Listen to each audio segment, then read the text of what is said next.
This is my new, to me, 2004 BMW 645 Ci. I am Bill and welcome back to my channel. Whether you're new here or a regular subscriber, thank you very much for watching. Let's get into it.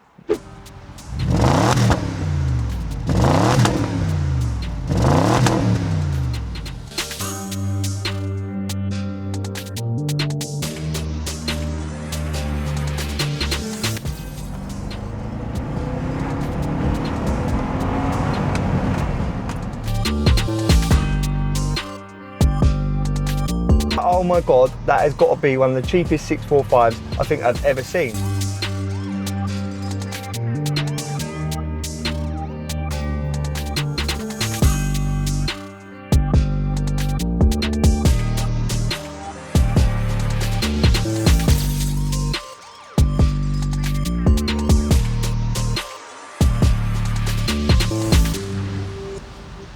Oh, that sounds good, doesn't it? So guys, welcome back to the channel, and I've managed to bag myself one of the cheapest V8s for sale in the country. I believe so anyway.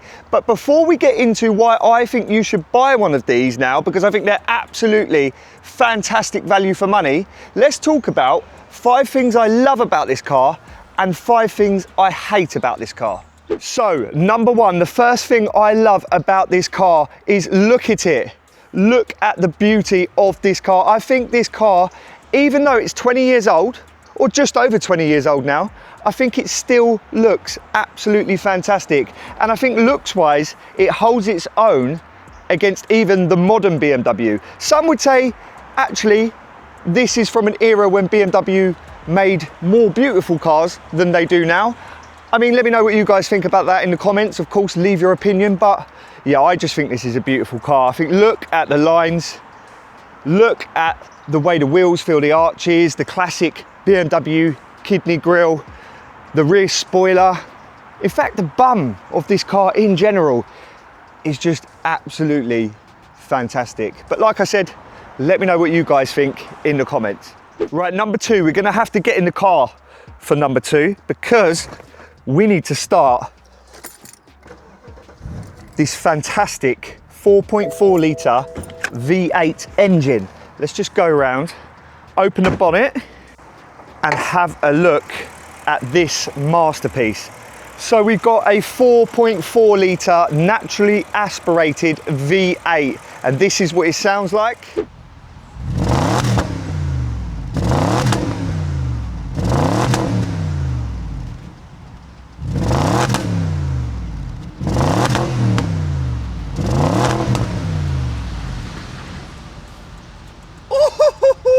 Sounds good, doesn't it? Now bear in mind, I've never really had a proper V8. Of course, I had a Range Rover, which you guys saw on my channel a couple of months ago, but I don't really class that as a proper V8 because it's not really a car that you can enjoy the V8 in. It's a big, heavy Range Rover. This is more of a sports car than a Range Rover, but still a luxury GT cruiser. But yeah, this is my first proper V8 and I am absolutely loving that engine. Okay, so number 3, we have to get in again to talk about number 3. And number 3 is the driving position, the way this thing drives as well. So 2 in 1 really, the way it drives and the driving position. If we just sit in here, we've got all electric seats, of course, memory seats as well. But what do you want? I can hear you crying in the background and you just put me off. By the way, guys, Winston is here today. We've got leaves flying in through the window. It's a very, very, very windy day today. But yeah, where was I? The driving position is absolutely fantastic. It is so comfortable sitting here. Winston just wants to get in the video, look. No, go over there, you. But yeah, it is so comfortable sitting here. And do you know what? I've took it on a very long drive already. I drove down to like near Southampton. It was a friend's wedding the other week. So we went down to, Portsmouth. So we went down to Portsmouth and this thing drove absolutely spectacularly. And yeah, the way it drives is just so good. It drives, I mean, it's hard to explain in a video to get your point across, but it just cruises when you need it to cruise, and then when you put your foot down, it just goes like a rocket. But yeah, number 3, I think it was. Are we on number 3? I believe we are. Is the driving position, and the way this thing drives is just absolutely fantastic. We will, of course, take this car for a drive during this video, but let's get on to number 4. Okay, so number 4 is the spec. And I know each car is individual spec-wise, but the options you could have on this car were fantastic. So let's talk about the spec. As I've mentioned already, you get these lovely leather seats, which these ones are not heated. You could spec heated seats, but whoever spec'd this car when they bought it didn't spec heated seats. But you get these lovely electric memory seats. You also get automatic lights, cruise control, dual zone climate control, obviously with air conditioning. And you also get this iDrive system, which, let's be honest, by today's standards is a little bit dated. But if you bought this car in 2004, I think that would have been very, very, very impressive. Now for a cool bit of spec, if you lift up this armrest, you've got what I can only describe as an old school mobile phone. So this is the in-car phone. It still works, look at that. Obviously it hasn't got a SIM card in, you put the SIM card in here. But how cool is that? That is so retro, that is an in-car phone. Of course, you also get this lovely panoramic sunroof. Press that and it goes up and down. And then you also get, and now this is my favorite feature, and don't ask me why I love this on cars so much, I just do. And whenever I'm looking for a car, this is one optional extra that I always look for. And even my girlfriend says to me sometimes, that's really weird that you love that about cars so much, but it's just one little optional extra that I love so much. But check this out. Folding wing mirrors. So if you press that button there, the wing mirrors fold in. And I know on newer, more modern cars, that is just an obvious extra to have or comes as standard, but I really like that, and I find it really handy, especially when you live in an urban area like London or Croydon where we live, because the roads are all so narrow and people love knocking your wing mirror off. Let me know what you guys think about that in the comments. Am I a bit of a sad act for loving that so much? But one other thing, look, is if you press the lock button on the car and hold it, the wing mirrors fold in, the windows do up, and the sunroof closes, and the blind over the sunroof also closes. I like that. And then when you unlock it, we'll unlock it for the next part of the video anyway. The windows go down, the wing mirrors unfold. Oh, the windows do go down. Let me just hold it on. They definitely do. They definitely do. Oh my God, they're not doing it for the video, but they do usually. Maybe I've broke it. Yeah, the sunroof opens, wing mirrors fold out, and the windows go down. Okay, so number 5, my personal favorite, and the reason why I bought this car and why I think you should maybe buy one too, especially if you're in the market for a cheap V8. So number 5 is the cost of these things. You can pick one of these bad boys up for, I don't know, for a good one, less than 5 grand. And for a little bit of a ropey one that needs a little bit of work, like this one did, you could pick one up for as little as 2 grand. £2,000. Now, brand new, this car would have cost, I don't know, £65,000, something like that. I'm just guessing, by the way. I'll put a number on the screen. I'll do a My Car Check. Shout out to My Car Check, by the way. They, I have an account with them, and yeah, they help me out with free car checks. So shout out to My Car Check. I'll put on the screen how much this car cost when it was brand new. But I think you'll agree, for £2,000, that is a lot of car for your money. And something we talk about on the channel very often, value for money. What else can you buy for 2 grand that gives you a V8 engine and all the spec that we just spoke about? But yes, like I said, you will get a ropey one for 2 grand, but you will pick one up. If you spend 5 grand, you're gonna get a nice one with, you know, no issues, lots of service history. That said, this does have full service history. Well, it's missing one service, the most recent one. So it's got full service history up to, I think it's 97,000. It's now on 112,000. But yeah, you'll get a full service history one, one with good spec and one with no issues. This one does have a few little niggles, which I'll get onto later in the film. But you could also pick up a 650, which is a similar car, obviously exactly the same body and everything like that, just a different engine. So the 650 has the 4.8 litre engine, this one has the 4.4. But for some reason, when you look at the statistics, the 650 is actually better on fuel than the 645. Make that make sense. I can't work that out. Someone in the comments, let me know your thoughts on that. Okay, so now I've told you 5 things I love about this car. Let's talk about 5 things that I dislike and hate about this car.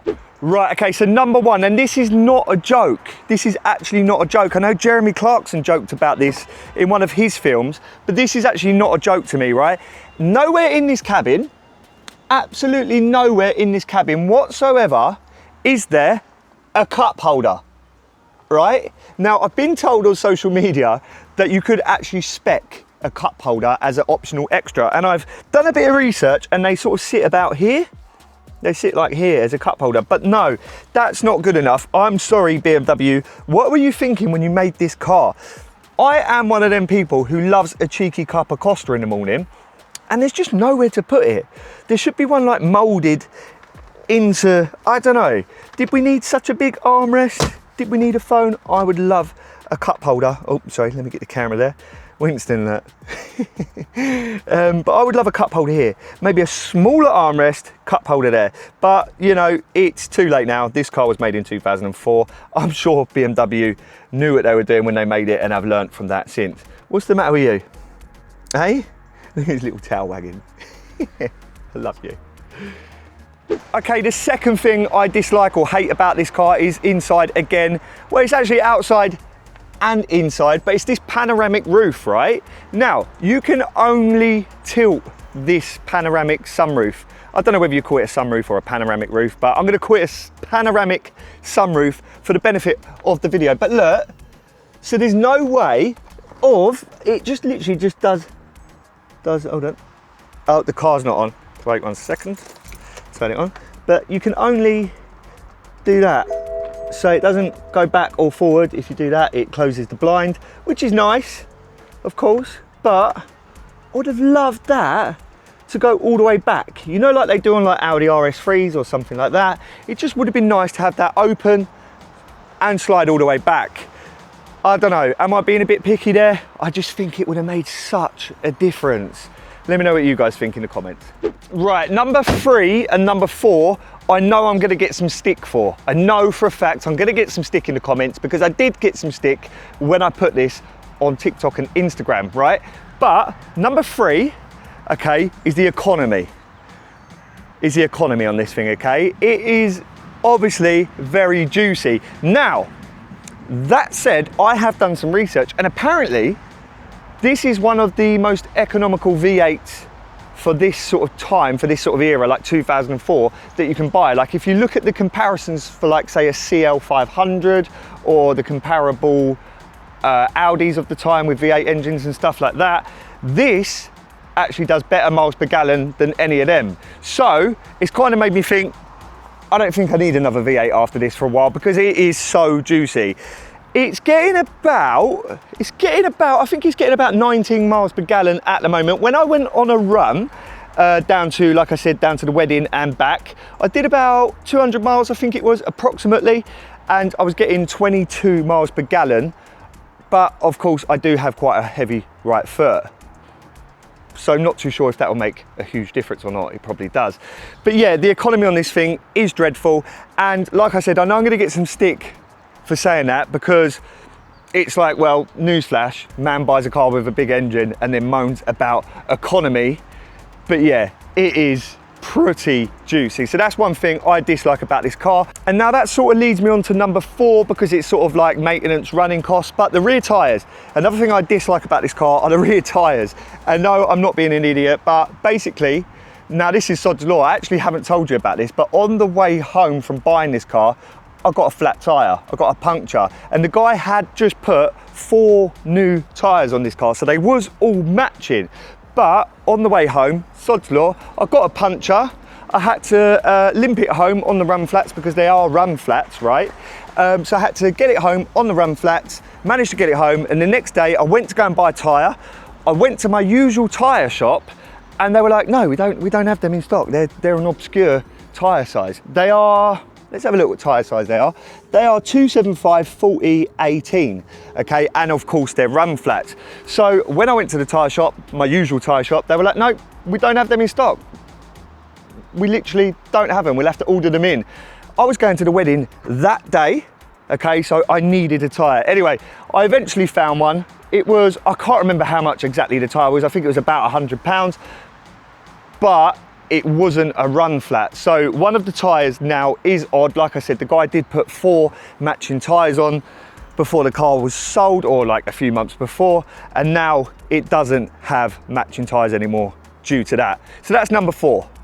They're difficult to get hold of, and when you do get hold of them, they're expensive. Okay, so number 5, we have to get in the cabin again for this.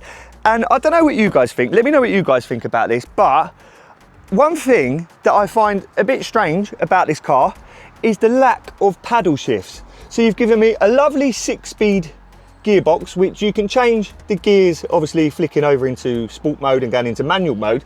But why didn't you give me paddle shifts on the steering wheel?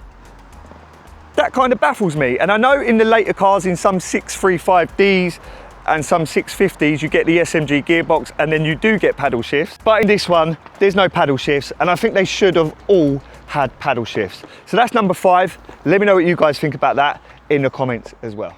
So there you go, guys. There's 5 things I absolutely love and 5 things I dislike about this car. Just gonna stop to say, if you haven't hit that subscribe button yet, please smash that subscribe button because it helps out massively. We're doing really well with subscribers at the moment, so thank you to all the new subscribers. So yeah, please hit that subscribe button for more car content like this.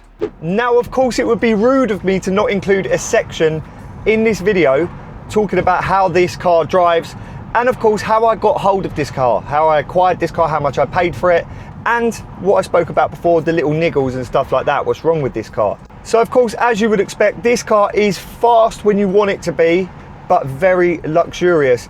Do you know what I thought? To be honest with you, I thought it would feel a little bit quicker. Obviously, where I'd never really driven one of these before, I thought it would feel a little bit more sort of like kick you in the back, but it doesn't. It just goes. When you drive it, when you put your foot down and you put it into sport mode, you just flick that over into sport mode. There's a little button here you can just press, and you put your foot down. I'll open the window a little bit and look.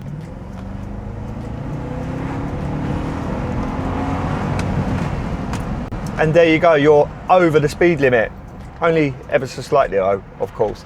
But yeah, I thought it would feel a bit quicker, but it doesn't. It just goes.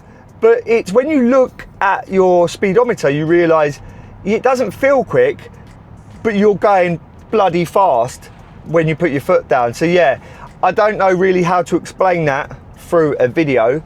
Those who have owned one of these will know what I'm on about, but it's just such a luxury, such a refined car that it's not, you know, like a racing car. It's more like a luxury car that's refined. So whilst you are going fast, it doesn't feel that fast. Of course, when I was driving on the motorway down to the wedding, you know, we had a couple of periods where we was going pretty steady, shall we say. And even when you look down, sometimes you're looking at the speedo and you can't quite believe how fast you're going in comparison to how it feels. You can actually have quite a lot of fun in these though. If you press and hold the DSC button, it turns the traction completely off, the traction control, shall I say. So that goes completely off. So in the wet, as you can imagine, 4.4 litre V8, 333 horsepower, of course. I say of course like you knew, but they're 333 horsepower, so it does go sideways in the rain if you turn that traction control off. Obviously I haven't done that too much, but I have tested it out. And even in the dry, if you put your foot down from first gear from a standstill and the traction control's off, it does spin up a little bit. So I imagine you can have quite a lot of fun in these, but they're not a car that I imagine you would buy just to have fun and go sideways and stuff like that, because it is an automatic gearbox, it's not a manual gearbox. And that brings me on to saying, actually, how come they never put a manual gearbox in these? Because I know it's very similar with the BMW M5 V10. Am I correct to say, correct me if I'm wrong, they never put a manual gearbox in that unless you was in America? I think in America they asked for it, the stick shift, but they never put one in UK cars with the M5. And I think this is the same with these. I may be corrected in the comments, but I don't believe there is a manual gearbox. I know on the later variants they put the SMG gearbox in these, which was welcomed by some, but I know they can be unreliable and quite clunky. Thanks to Top Dead Centre for that, by the way, because I watched one of their videos and they They taught me a lot about SMG gearboxes. I'm not too sure what video it is they talk about SMG gearboxes, but there is a very, very informative video from Top Dead Center. So yeah, if you don't know about their channel, go and check them out. Their videos are incredible, very informative, very entertaining, and yeah, they've got such good chemistry on screen. Now getting on to how I acquired this car. This car came up for sale on my favorite place of all time, Facebook Marketplace. You know what I do? I scroll. I can end up scrolling for hours sometimes looking for a used car to buy. I know people in the comments or people watching will be able to relate to that, because I know a lot of car guys do very similar, and car girls too, of course. But yeah, this car came up for sale on Facebook Marketplace. It came up for a bargain price of £1,995, which I was like, oh my God, that has got to be one of the cheapest 645s I think I've ever seen. And the photos of it, I mean, as you've seen, you know, you've seen slow-mos and you've seen me walk around the car and stuff like that. There's no damage to this car. It's HPI clear. It's done 112,000 miles. It's got almost a full service history apart from that one stamp, as I said. So I was like, wow, this car is a bargain. Now it's got a few niggles. The windows, as you can see there, are very slow. The passenger window doesn't like going back up once you put it down. So when you get to like halfway, it sort of like just shoots back up. But yeah, so it needs like new window motors or whatever you call them. I think there's another word for window motors. Someone will correct me in the comments, I'm sure. Sorry, lost concentration there. We're literally just passing some cyclists, so.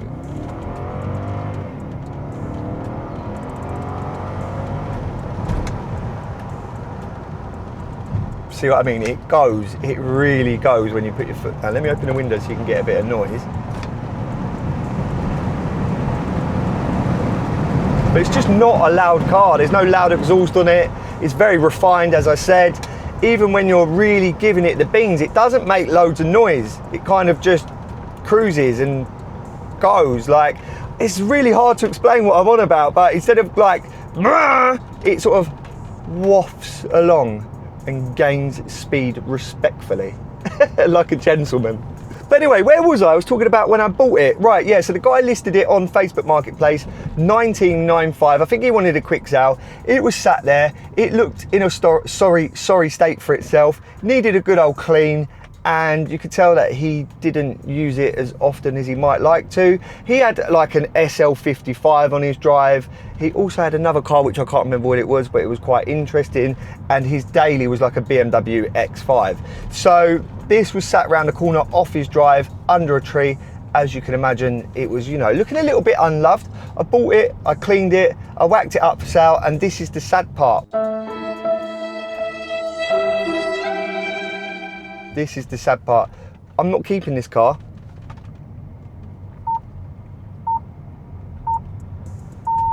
It does that randomly. I don't know what that is. I don't know what that is. It just goes beep, beep, beep, beep, and then it goes off. It's almost like it's telling you the time, maybe? I mean, it's just gone to 10 AM.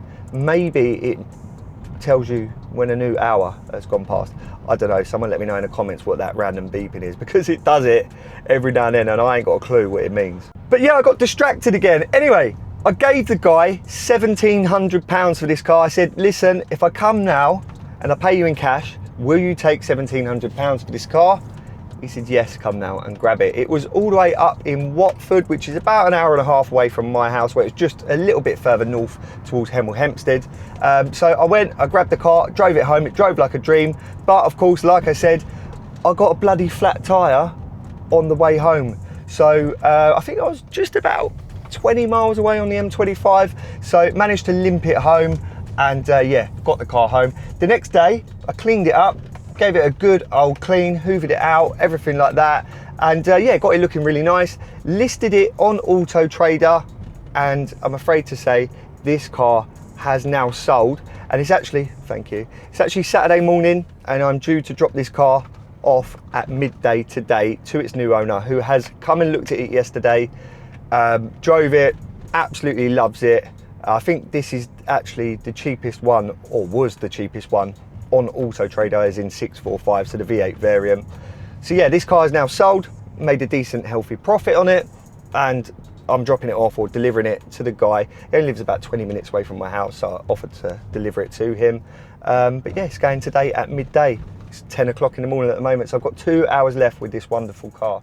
So why should you buy one of these? Well, if you're in the market for a V8, and especially a cheap V8, I don't think you could do much better than one of these. You get so much car for your money. It's such good value for money. As I said earlier in the video, there's just so much. You get so much spec, so much performance, so much luxury. It's comfortable to drive. It should be reliable. It's a BMW. I don't know, some people are gonna laugh about that in the comments. Correct me if I'm wrong. But yeah, it's just a lot of bang for your buck. Let's put it that way. What other car gives you all this for, you know, less than 5 grand, let's say, for a good one? Talking of V8s, there's a Maserati in front of me, a Quattroporte, a 2006 Quattroporte, and it sounds absolutely fantastic. But yeah, if I could afford to keep this and afford to run this, I can't, I fully admit that. I bought it to go to the wedding. I wanted something nice to drive down to the wedding in. And of course, I'm a trader. I bought it cheap because I knew I would make a profit on it, or well, I hoped I would make a profit on it. But yeah, if I could afford to keep a car like this, and daily a car like this, I might do. But what's next? What am I gonna buy next? Well, I know I need something a little bit less juicy. I've got my eye on a couple of cars on Facebook Marketplace. Once this goes today and once it's been delivered, I'm gonna contact a few people who have got cars for sale. And of course, you guys will see what's next in one of my future videos. Do let me know if I have forgot anything in this video, if there's anything you'd like to know about this car that I haven't mentioned in this video. Leave a comment below and I will get back to you. Of course, if you like this content and you want to see more content like this, hit the subscribe button, please. It helps out massively. Hit the like button if you like the video. Like I said 100 times in this video probably, leave a comment. If you don't already, go over to my social media at BillBMG. Give me a follow over there. I'm very active on Instagram and TikTok. And of course, guys, I'll see you in the next video. For now, have a great weekend. Have a great week, whatever day I post this. I don't know what day I'm going to be posting this yet. But have a good one, and I'll see you guys in my next video. As always, much love. Mwah. Right, so after filming this video, something very interesting happened. I made a video for my social media. The video has gone viral. It's had hundreds of thousands of views. So I thought I'd include it at the end of this video. So I'm a car trader. There's a car in the background that I've just sold. I'm not going to get the customer in it because I'm not too sure if he wants to be in a photo or not. But I'm a car trader. I've just sold this car. Just done the handover, delivered it to the customer's house, signed the logbook over, everything like that. And now the bank have blocked his bank making a payment to my bank. So they basically held his money because obviously it's a few grand. The bank have basically said, no, we can't send this money in one go. You need to call us. Now, this is just another example of the way they are just controlling your money, like banks are controlling your money, and why cash will always be king. Like if he had the money in cash, transaction would have been done and that's it, like shake hands and off we go, part our ways. He's happy, I'm happy. But no, instead got to sit here, wait ages whilst he's on the phone to the bank for them to send the money to me. And I've done this before, it's happened loads of times. It actually happened when I bought my BMW 330 Club Sport. I sent the money over, I think it was 5.5 grand at the time, from my account to the guy's account that I was buying the car from. They blocked the money. I had to stand there 2 hours on the phone answering so many questions about why are you sending this money to this person? Do you know this person? Like literally so many questions. It's not on. The banks literally are having a laugh. And it just goes to show why cash will always be king. So there we go, guys. Just thought I would include that last little TikTok video at the end of this video. Just sitting here, editing it now, ready for you guys on Sunday. It's Friday at the point of editing. So just thought I'd include that. The car did sell. We had to wait till Monday because at that point, as you saw earlier, as I said in the video, I was dropping the car off at midday. The bank who the customer banked with, they closed at midday. So by the time I got to him and we was doing the paperwork and having a chat and whatever, it was too late to go to the bank. So I had to wait till Monday to take the rest of the money from the customer. He actually went and got the money out from the bank. So he paid in cash, which is, yeah, it was bizarre. I can't understand why the payment didn't go through. We did actually do a deposit the day before, but the bank still blocked the payment. Not too sure what was going on there, but it did spark up a massive debate on my social media. Like I said, if you don't follow me on social media, go and have a look at my social media at BillBMG. I'm on TikTok and Instagram. But it sparked a massive debate about how, you know, should the banks be able to control your money as much as they do at the moment? And it just sparked a whole debate about this whole sort of like digital world we're moving in towards, digital identification, which I know is a massive, massive sore subject in the news at the moment. And yeah, cashless societies and stuff like that. Anyway, probably not the place to discuss it on my YouTube because this is a car YouTube, but just thought I would show you that little video there. They did block the payment. He paid in cash in the end. The car sold for £2,750. I did spend £200 on the car. So that is a profit of around £800. I think it's £750. Someone will correct me if I'm wrong in the comments, I'm sure. But anyway, I'll leave the video there. Gonna get this bit added to the video and get this video out for you guys on Sunday. I look forward to seeing you in my next video. Until then, have a great week. Enjoy the rest of your weekend, whatever you're up to. Have a great week ahead. And yeah, I'll see you next time. All the best and much love. Mwah.